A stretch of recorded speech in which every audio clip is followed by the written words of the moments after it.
নমস্কার, আমি কবিগুরু রবীন্দ্রনাথ ঠাকুরের একটি কবিতা পাঠ করছি। চুম্বন।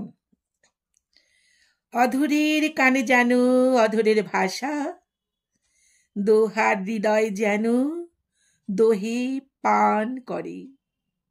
গৃহ ছেড়ে নিরুদ্দেশ দুটি ভালোবাসা, তীর্থযাত্রা করিয়াছে অধর সঙ্গমে।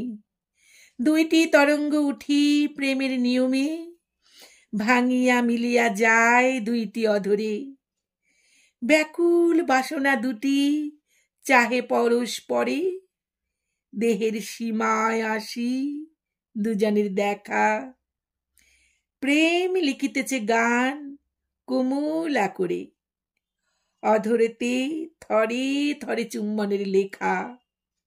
দুখানি অধর হতেই কুসুম চয়ন, মালিকা গাঁথিবে বুঝি ফিরে গিয়ে ঘরে।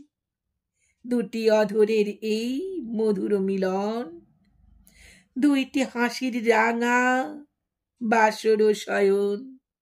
নমস্কার। কবিতাটি ভালো লাগলে সাবস্ক্রাইব করে সঙ্গে থাকার অনুরোধ রইল।